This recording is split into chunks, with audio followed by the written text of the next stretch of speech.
নিরুপায় হয়ে গেলেন, নির্বাক, কোনো কথাই বলেন না। একজনে যখন গলায় চাপ দিয়ে ধরছে, জিহ্বা বাহির হওয়ার উপক্রম, বড়জনে ডাক দিয়ে কয়, সিদ্ধান্ত যেটা হয়েছিল কুয়ায় ফেলানোর, সেখানেই তাকে দমে মারিও না। গায়ের জামাটা খুলে রেখে দিছে, কুয়ার ভিতরে যখন ফালায়, কুয়ার ভিতরে ফেলানোর সময় যখন হাত থেকে ছেড়ে দিছে তারা, ইউসুফ আলাইহিস সালাম তখন আল্লাহ বলে ডাক দিছিলেন। আল্লাহ, আল্লাহ পাক রব্বুল আলামিন বলেন, জিবরাইল আমার ইউসুফকে হেফাজত করো, তার গায়ে যেন পানির ছিটা ফাটাও না লাগে। কুয়ার ভিতরে উনি আছেন। মানুষ শয়তানের আলামত কিছু খবর না নি হইতাম নি। কেউ রুহরে বললে মাফ করবেন আল্লাহর রাস্তায়, আমি তো কেউ চিনিও নেই না। 10 শতক জায়গা বিক্রি করছে একজনের রাস্তার সাথে। তো এই গফ আর একজন গণ্যমান্য ব্যক্তি দেখে ওনার কাছে বলতেছে, ভাই সাহেব আপনি তো জানোই এই রেনা ফেনা লেগে গেছে, আমার অনেক কিছু দেনা ওনা হয়ে গেছি গিয়ে, এগুলোর থেকে উদ্ধার হইবার আশায় আমি 10 শতক জায়গা যে আসিন টুমাটা ওই টুকরাটা বিক্রি করে দিছি। কথাই নাকি, কত বেচস? আজকে সকালেই বায়নাপত্র হয়েছে, 10 শতক 10 লাখ বেচে রাইছি। ইস, সর্বনাশটা করছে। 15 লাখ টাকার কাস্টমারটা আমার আতো, যেই কইছে 15 লাখ টাকার কাস্টমারটা তার আতো, মানে কিছুক্ষণের ব্যবধানে 5 লাখ টাকা লস। তার শরীর দুর্বল হয়েছে, শূন্য হই। এমন একটা ঠকা, এমন একটা ক্ষতি তো আর হয় না। বড় গেছে, কি ব্যাপার চেহারাটা মলিন, মাতিস না, 5 লাখ নাই। রাত্রে খানিক বইছে, খাওয়ানো আর যায় না। কি হয়েছে তোমার? 5 লাখ টাকা মাইর খাইলাম, ফেরো বাত কেমনে যাইত, গলাতে বাতলামে না। রাত্রে ঘুমাইছে বিছনাথ, ঘুম তো আসে না, খালি এদার ওদার করট ফাল্টায় আর জুড়ে জুড়ে শ্বাস পালায়। এই যে কয়, এই একটা সাফি খালি একজনে মেরে দিছি, সারা দিনের জন্য এই লোহের জ্বলতাছে। এটা মানুষ শয়তান। কি শয়তান? এটা মানুষ শয়তান। কার বাড়িতে কে আইলো, কার বাড়িতে কে গেল, এটা খালি খুঁজবো। নিজের দিকে খবর নাই, ভোরের দুষ্ট লইয়ার তার ঘুম নেই। এটি মানুষ শয়তান। নিজেদের ভিতরে শয়তান কেমনে দ্বন্দ্ব লাগায় দেখেন, খুব সাবধান হবেন। আল্লাহ তাআলা শিক্ষা দিয়েছেন, ইয়াকুব পয়গম্বর ছেলেকে না করলেন, তোমার স্বপ্নটা ভাইদের কাছে কইও না, তোমার বিরুদ্ধে চক্রান্তের জাল বনাইব। ভাইয়ের উন্নতি আরেক ভাইয়ের কেন জ্বালা পোড়ার কারণ হবে? এক ভাইয়ের উন্নতি আরেক ভাইয়ের পছন্দ বা সহ্য হয় না কেন? যে শয়তানে ঝামেলা গড়ায়। নিজে নিজে যেই পরিমাণ দ্বন্দ্ব লাগে, দূরের মানুষের সাথে এত দ্বন্দ্ব নাই। নিজেদের ভিতরে যত লাগালাগি, দূরের মানুষের সাথে কিন্তু লাগালাগি।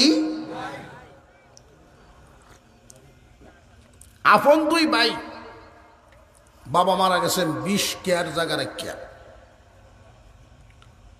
10 কেয়ার করে 2 ভাইয়ে বন্টন করে নিছে। বাপ নাই, বাড়িও বন্টন হয়েছে, জায়গা সম্পদ বন্টন হয়েছে, কোনো ঝামেলা নাই। ঝামেলা হয়েছে একটু বিশ্রা লইয়া। 10 শতক জায়গায় 5 বাড়ির সোজাসুজি যে বিশ্রাটা, এটা একটু ড্যাং আছে 3 কোনা। এই ড্যাংটা বন্টন করতে গিয়া 10 দিন আমি নাচছি। 10 দিন, হয়তো আগের দিন আধ হাত এদিকে ইয়ে, আর নইলে ভোরের দিন টেলার ছুটে এইদিকে যায়। এইদিকে গেলে এই বেটায় মানে না, এইদিকে গেলে এই বেটায় মানে না। জায়গা কথা কুটিটা যে নরে এটা কি 10 শতক লয়ে এলো রে, আদাত লয়ে এলো রে। আরে এই বুঝটা ভিতরে ঢুকে না, আদাত নিলে না, আমার ভাইয়ে নিছে, নেউক না, খাইল। হেও বুঝে না, হেও বুঝে না। কেন বুঝে না? তার কারণ হলো আমিনরাও কোন ধরনের চাইল চালে, এটা 1 তারিখ বদলে বদলে ইয়ার কুটি গালি লড়ে। কারণ তারা অন্য ফিতা ভাল তারলেই 1000, ফিতার অন্য ভাল তারলেই 1000। আর এলাকার কিছু গণ্যমান্য জঘন্য হেডি আইলে তো চা খাইতে পারে, ফিতা লাগায় রাখে। এই আধাতের জানালাটা শেষ হয় না, এর কারণ হইল বড় বাইরে ডাকি একজনে নিয়ে কয়, এই দেখছস কার বার্তা, আমরা খালি দেখতাছি, খুব আশ্চর্য হইতাছি। আহারে বাপ নাই, বাপের জায়গা তুই বড় ভাই, কি মূল্যায়নটা করলো তোরে?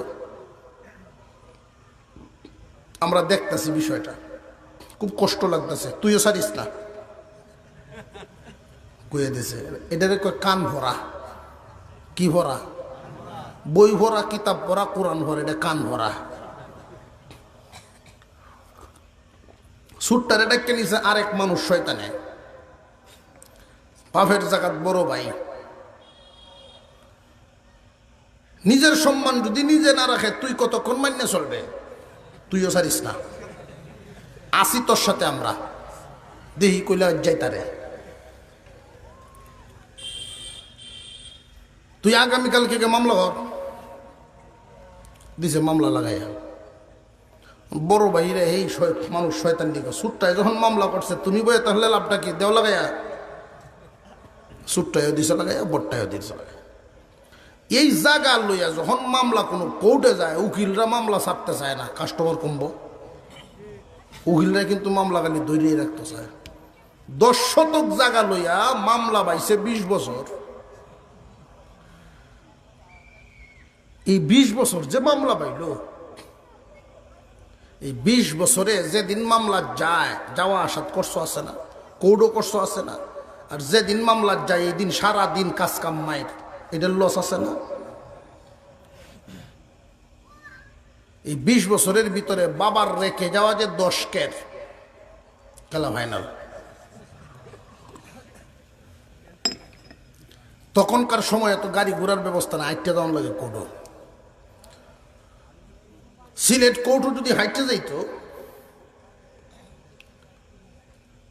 এত হোটেলেও ছিল না, সিরা গুড় মুড়ি ফিটা এগুলো লয়ে যেত সাথে।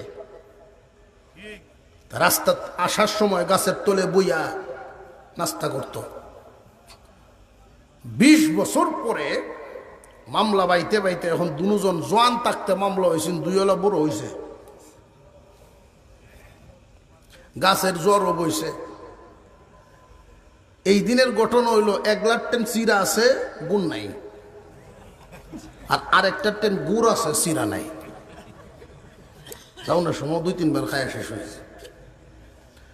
ফির যাওনের সময় একটা গুড় লয়ে খালি খুললে দেখে গুড়, চিরা কম, চিরা নাই। আরেকটা টেন খালি চিরা, গুড় নাই, খাইব কি দিয়ে? একজনে খালি চোখ ঘুরায় ঘুরা চায়, কাইতে চায়। এমনি একজনের ডাক দিয়েছে, ভাই সাহেব তুমি কয়টা চিরা নে, আমার একটু গুড় দিলাও। ভাই রে, এই ডাকটা যদি 20টা বছর আগে দিতে তো বাবার কেটে আর বেসন লাগলো না। নিজেদের ভিতরের যে দ্বন্দ্বটা, এই ঘটনাটা বলার উদ্দেশ্য হইল নিজেদের ভিতরের যে দ্বন্দ্বটা শয়তানে তৈরি করে, এটা একটা ডাকের শুধু দেয়াল, ডাকের দেয়াল। ডাকটা একজনে যদি দিয়া দেয়, তো এই মহব্বত আগের জাগাত, মহব্বত আগের জাগাত। তো শয়তানে এই ডাকটা দিবার চায় না, চাষায় কয় আমি বড়, আমার মাপসাওক, আমার কাছে কোক। বাতি যায় কয় আমি তার হুতের সমান, ভুল করলে আমার সোর দেব জিগাও। এই যে একটা দূরত্ব তৈরি করে রাখে শয়তানে, নিজেদের ভিতরে দ্বন্দ্ব তৈরি করে শয়তান এইভাবে। প্রথম পুরুষদের উপরে চেষ্টা করে, যদি পুরুষরা বাস করতে না পারে তখন বাবিদের উপরে গিয়ে নাজিল হয়, মহিলাদেরকে দিয়ে লাগায়। মুসলমান ইমানদার ভাইয়েরা আমার, এই সূরার প্রতিটা অক্ষর, প্রতিটা লাইন থেকেই শিক্ষা হাসিল করার মতো আছে, বাস্তব জীবনে পরিচালনা করার মতো, দিক নির্দেশনা নেওয়ার মতো বহুত কিছু আল্লাহ রেখেছেন। আমরা শুধু সামনের দিকে তর্জমা পড়ে পড়ে এগিয়ে যাই। ইয়াকুব আলাইহিস সালাম ইউসুফ আলাইহিস সালামকে একটা বুঝ দিলেন। কি বুঝ? ও ইউসুফ, তোমার স্বপ্নের দ্বারায় বোঝা যায় রে বাবা, মহান আল্লাহ তোমার এই 12 ভাইদের মধ্যে, আমার এই পরিবারের মধ্যে তোমাকে নির্বাচন করবেন, বিশেষ ইলম তোমাকে শিক্ষা দিবেন, তোমার উপরে এমন নিয়ামত নাজিল করবেন যেই নিয়ামত ইয়াকুব এবং ইব্রাহিমের উপরে আল্লাহ নাজিল করেছেন, ইসহাক এবং ইব্রাহিমের উপরে আল্লাহ নাজিল করছেন। তোমার উপরে এত পরিমাণ নিয়ামত দান করবেন, তোমার উসিলায় তোমার পরিবার পরিজন নিয়ামত প্রাপ্ত হবে। এই কথাগুলো আবার একজন ভাবি শুনে ফেলছে। ওই যে 10 ভাই যারা কাজে গেছেন, এদের মধ্যে একজনের বিবি কান পেতে শুনে ফেলছে বাপ্পুতের আলোচনা। যেই মাত্র 10 জন বাড়িতে আসছে, ডাক দিয়ে কাছে নিচে, শুনে যাও, গন্ডগোল তো আরেকটা হইছে। কি গন্ডগোল? ইউসুফকে আব্বা এমনিতেই বেশি আদর করেন, আজকে সকালে মিথ্যা স্বপ্ন বানাইয়া আব্বার কানে কানে বলছে আদর আরো বেশি পাওয়ার জন্য। আসমানের 11টা তারকা, চাঁদ এবং সূর্য ইউসুফরে নাকি সেজদা দিছে। এই স্বপ্ন আব্বারে শুনাইছে। আব্বা তো ইউসুফকে টান দিয়া বুকের সাথে জড়ায়া কপালে চুমা দিছে। বলছে ভবিষ্যতে হয়তো আল্লাহ তাকেই নির্বাচন করবেন, তাকে কবুল করবেন, এই কথা বলছেন। তারা এমনিতেই আসছেন কাজ কাম করে, ব্রেন মাথা এখনই চড়া, এর মধ্যে আরো ফুসুঙ্গি দিছে। নেককার মহিলারা এই জন্য দেখবেন বাহির থেকে পুরুষরা আসলে তাৎক্ষণিক কিছু বলে না, যখন শান্ত হয় তখন সব কিছু বলে। আর ফেতনাবাজ নারীরা পুরুষের চেহারার দিকে চাইবে না, কতক্ষণে কইলাই তো। এই জন্যই ভরে ভিডি শুরু হয়।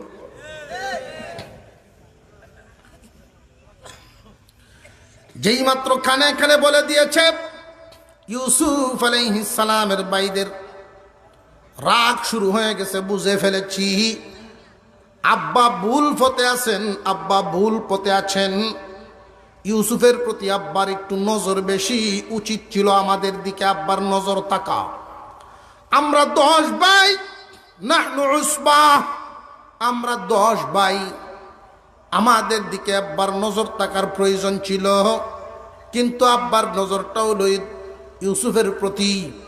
এক কাজ করিল, ইউসুফকে হয়তো মেরে ফেলি, নইলে দেশান্তর করি, হয়তো মেরেই ফেলি। উকতুলু ইউসুফা আবিত্রাহুহু আরদা ইয়াখলু লাকুম ওয়াজহু আবিকুম ওয়া তাকুনু মিন বাদিহি কওমান সালিহিন।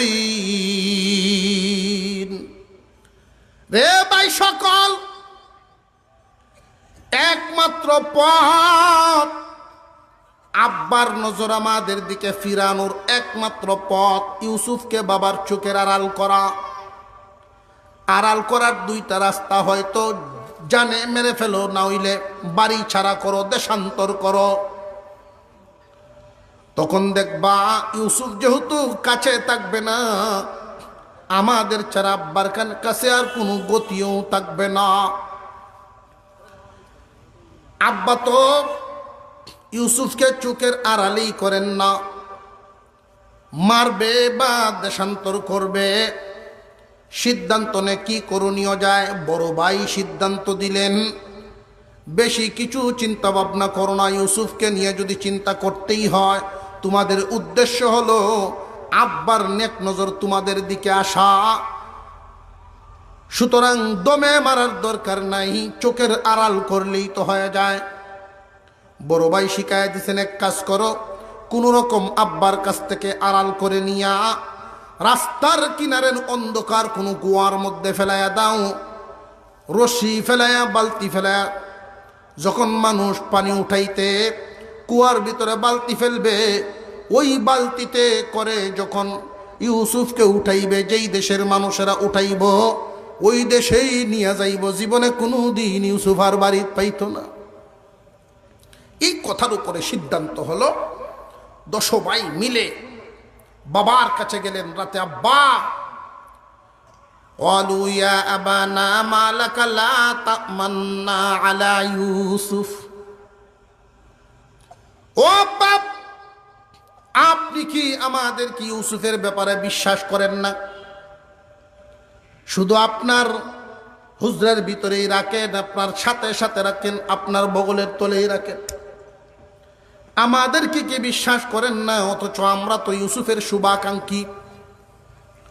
যদি আপনি বিশ্বাস করেন, আগামীকাল আমাদের সাথে ইউসুফকে দিয়া দেন। আরসিলহু মা'ানা গাদা ইয়ারতা ওয়া ইয়ালআব ওয়া ইন্না লাহু লাহাফিযুন।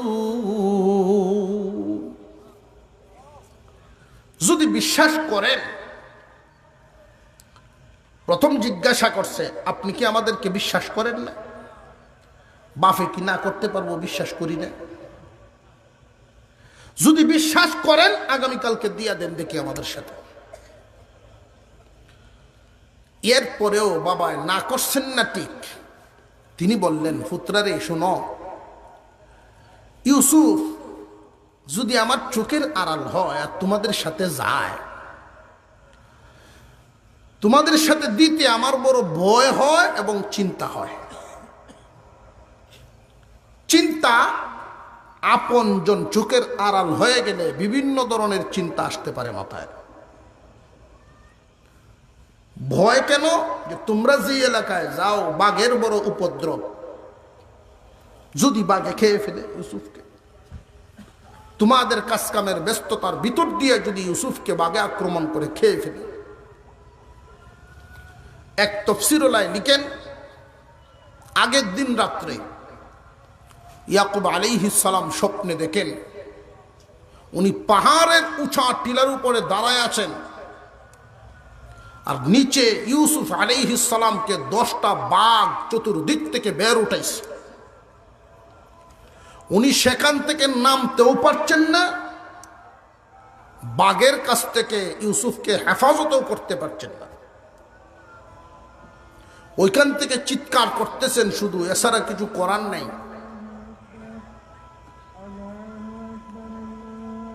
যখন আল্লাহু আকবার বলে চিৎকার মারছেন, এমনি 10টা বাঘের ভিতর থেকেই ছিটকে গিয়া একটা গর্তের মধ্যে পড়ে গেছেন ইউসুফ আলাইহিস সালাম। এই স্বপ্ন দেখাটা উনি বলতেছেন, আমার ভয় হয় বাঘে যদি খায় না। আমরা তো যদি ইউসুফকে বাঘে খেয়ে ফেলে, মানুষের কাছে আমরা মুখ দেখাইবো কেমনে? আব্বা, আমরা কইবটা কি? আমরা শক্তিশালী একটা দল। অবশেষে পিতা রাজি হলেন, বাবার কাছ থেকে সাজায় গুছায় নিয়ে যাবেন ইউসুফ আলাইহিস সালামকে।